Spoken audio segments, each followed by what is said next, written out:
আচ্ছা, আমাদের আজকের আলোচনার কেন্দ্রে রয়েছে উপদ্বীপীয় ভারতের নদনদী ব্যবস্থা। আমরা যখনই ভারতের নদী নিয়ে কথা বলি, প্রথমে গঙ্গা বা ব্রহ্মপুত্রের ছবি মাথায় আসে, তাই না? মানে হিমালয় থেকে বরফ গলা জল নিয়ে আসা বিশাল খরস্রোতা নদী। একদম। কিন্তু আজ আমরা আরও পুরনো, আরও বলা যেতে পারে রহস্যময় এক নদী ব্যবস্থার গভীরে যাব। আমাদের হাতে যে সোর্সগুলো আছে সেগুলো থেকে এই প্রাচীন নদীগুলোর ভূগোল আর ভূতাত্ত্বিক ইতিহাস নিয়ে একটা দারুণ ছবি উঠে আসছে। একদম ঠিক বলেছ। এই উপদ্বীপের নদীগুলো আসলে হিমালয়ান নদীগুলোর চেয়েও লক্ষ লক্ষ বছরের পুরনো। ভূতত্ত্বের ভাষায় এদেরকে পরিণত বা ম্যাচিউর বলা হয়। পরিণত? হ্যাঁ, যেন এরা নিজেদের যৌবন পেরিয়ে বার্ধক্যে পৌঁছেছে।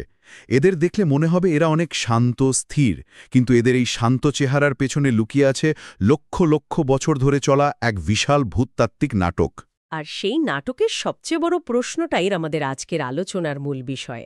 একটা অদ্ভুত ব্যাপার দেখুন, উপদ্বীপের প্রায় সব বড় নদী, যেমন ধরুন মহানদী, গোদাবরী, কৃষ্ণা, কাবেরী, এরা সবাই পশ্চিমঘাট পর্বতমালা থেকে বেরিয়ে হাজার কিলোমিটার পথ পেরিয়ে পূর্ব দিকে বঙ্গোপসাগরে গিয়ে পড়ছে। সবাই পূর্বমুখী। কিন্তু ঠিক তার মাঝখানে নর্মদা আর তাপির মতো দুটো বিশাল নদী যেন উল্টো স্রোতে সাঁতার কাটছে।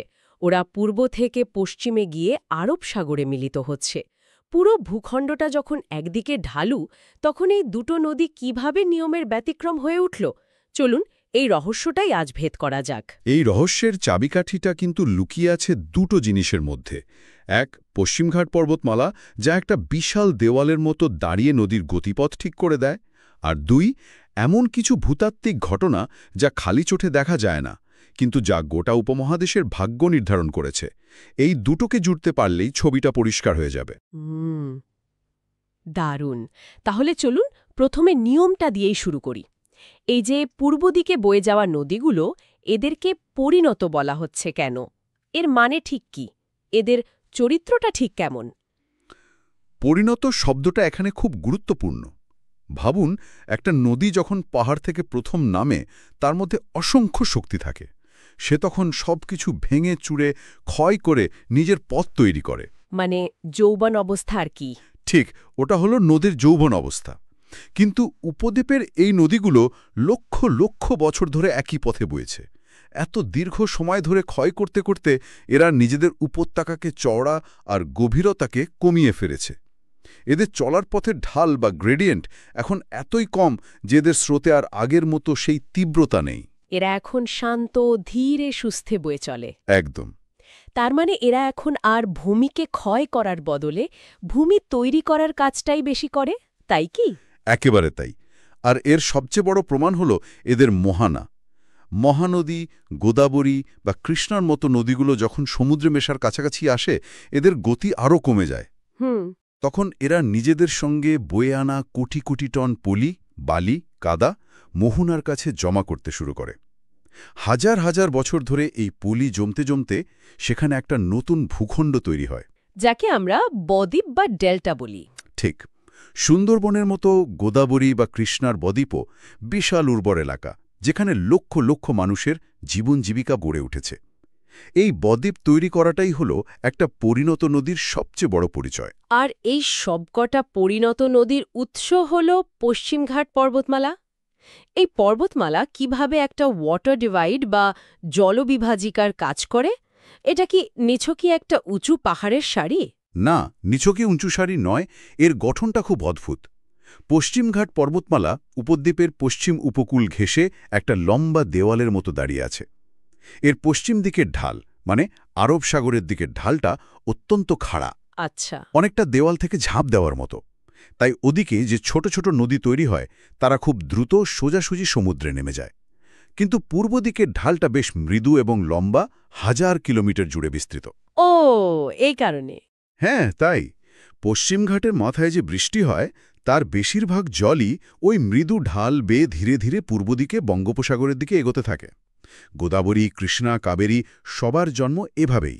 বেশ আকর্ষণীয়।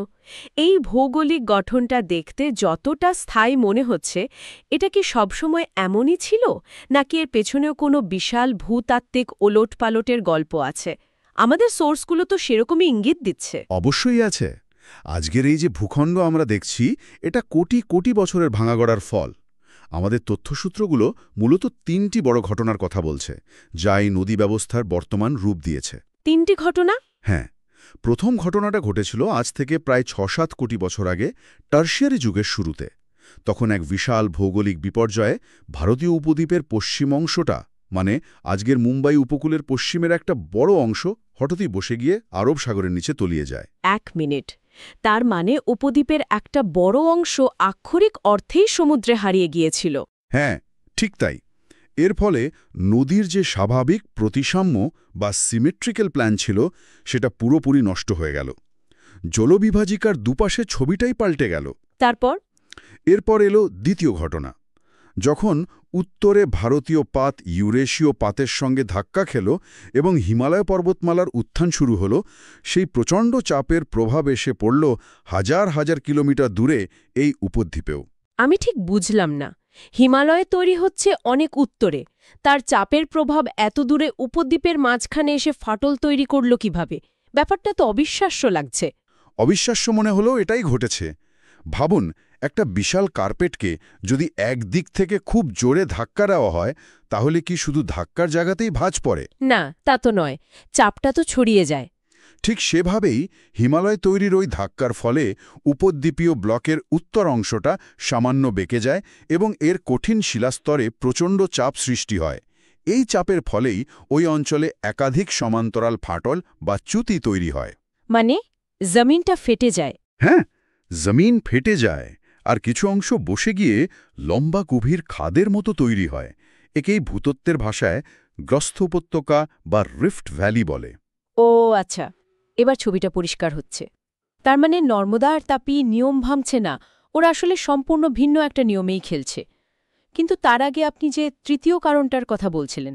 হ্যাঁ, তৃতীয় এবং সবচেয়ে গুরুত্বপূর্ণ কারণটা হল হিমালয় তৈরির ওই একই সময়ে পুরো উপদ্বীপীয় ব্লকটাই সামান্য হেলে যায়। এর উত্তর পশ্চিম দিকটা উঁচু হয়ে যায় এবং দক্ষিণ পূর্ব দিকটা বসে যায়। আচ্ছা। ভাবুন, একটা বিশাল চ্যাপ্টা থালাকে যদি এক কোণা ধরে সামান্য কাত করে দেওয়া হয়, তাহলে জল কোন দিকে গড়াবে? যেদিকটা নিচু সেদিকেই, অর্থাৎ দক্ষিণ পূর্ব দিকে। একদম।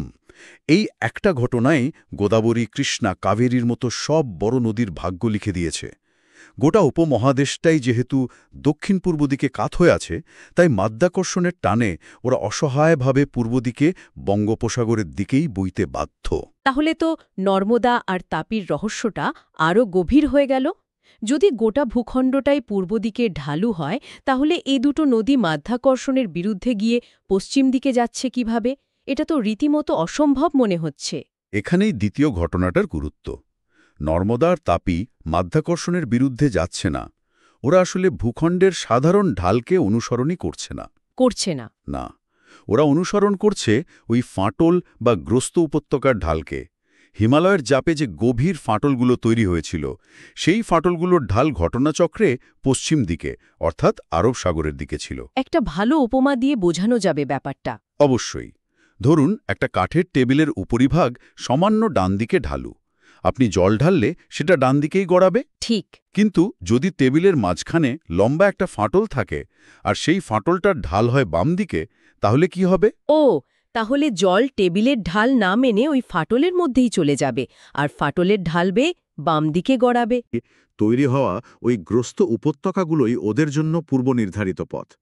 তাই ভূখণ্ডের ঢাল একদিকে হলেও ওরা ফাটলের ঢাল বেয়ে অন্যদিকে বয়ে চলেছে। তার মানে নদীটা উপত্যকা তৈরি করেনি, বরং আগে থেকে তৈরি একটা ভাঙা পথের সুযোগ নিয়েছে। এটা তো নদীর ভূমিকা নিয়ে আমাদের সাধারণ ধারণাটাকে পাল্টে দিচ্ছে। হ্যাঁ, অনেকটাই। তাহলে এই দুই ধরনের নদীর মধ্যে চরিত্রগত পার্থক্যগুলো কি কি? পার্থক্যগুলো আকাশ পাতাল। পূর্বমুখী নদীগুলো, যেমন গোদাবরী বা কৃষ্ণা, তাদের নিজেদের তৈরি করা চওড়া অগভীর উপত্যকা দিয়ে শান্তভাবে বয়ে চলে। এদের গতি কম, তাই এরা পলি জমিয়ে বিশাল বদ্বীপ তৈরি করে, যা কৃষিকাজের জন্য আশীর্বাদ।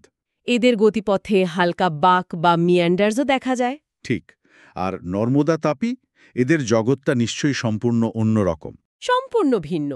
ওরা বইছে সংকীর্ণ, গভীর আর খাড়া দেয়ালের গ্রস্থ উপত্যকার মধ্যে দিয়ে।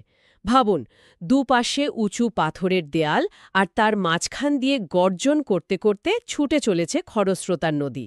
এদের ঢাল অনেক বেশি। তাই স্রোতের গতিও মারাত্মক। এই তীব্র গতির কারণে এরা নিজেদের সঙ্গে আনা পলি সমুদ্রে ফেলার আগেই সব ধুয়ে নিয়ে চলে যায়। তাই এরা বদ্বীপ তৈরি করার সুযোগই পায় না। তার বদলে এরা তৈরি করে মোহনা বা এস্চুরি, যেখানে নদীর মিষ্টি জল সরাসরি সমুদ্রের নোনা জলের সঙ্গে মিশে যায়। এদের পথটাও প্রায় সোজা সাপটা, কারণ এরা একটা নির্দিষ্ট ফাটলের মধ্যেই বন্দী। দুটো ছবি চোখের সামনে ভাসছে।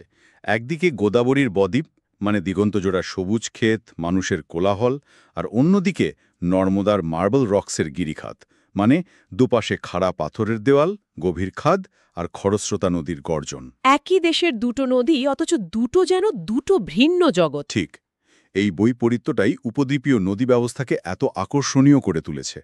একদিকে নিয়মানুবর্তিতা, অন্যদিকে ব্যতিক্রম। তাহলে আজকের এই গভীর আলোচনা থেকে আমরা যা বুঝলাম তা হল উপদ্বীপীয় ভারতের নদী ব্যবস্থা দুটো বিশাল ভূতাত্ত্বিক শক্তির টানাপোড়েনের ফল।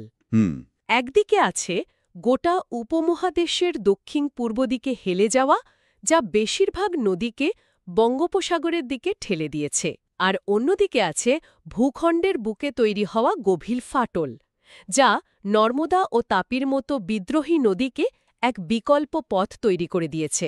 একদম। পশ্চিমঘাট পর্বতমালা যেখানে নিয়মের রক্ষক, সেখানে নর্মদা ও তাপির গোস্ত উপত্যকা আমাদের মনে করিয়ে দেয় যে প্রকৃতির নিয়ম ভাঙার জন্য প্রকৃতিরই নিজস্ব কিছু কৌশল থাকে। পুরো ছবিটা এখন জলের মতো পরিষ্কার। এই আলোচনার শেষে শ্রোতাদের জন্য একটা অন্য চিন্তার খোরাক রেখে যেতে চাই। অবশ্যই। আমরা জানি দাক্ষিণাত্য মালভূমির একটা বিশাল অংশ জুড়ে রয়েছে ডেকেন ট্র্যাপ। লক্ষ লক্ষ বছর আগে আগ্নেয়গিরির লাভা জমে এই ভূখণ্ড তৈরি হয়েছিল। সুইডিশ শব্দ ট্র্যাপা থেকে এই নাম, যার অর্থ সিঁড়ি, কারণ লাভা স্তরগুলো এখানে সিঁড়ির মতো ধাপ তৈরি করেছে। এটা জানি।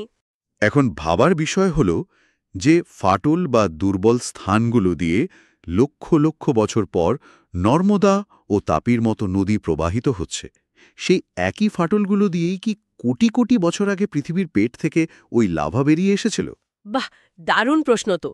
উপদ্বীপের ভূখণ্ড গঠনে আগ্নেয়গিরির কার্যকলাপ এবং নদীর প্রবাহ, এই দুটোর মধ্যে কি কোনো গভীর গোপন যোগসূত্র থাকতে পারে? এটা নিয়ে ভাবলে হয়তো আমরা পৃথিবীর ইতিহাস নিয়ে আরও নতুন কোনো রহস্যের সন্ধান পাব।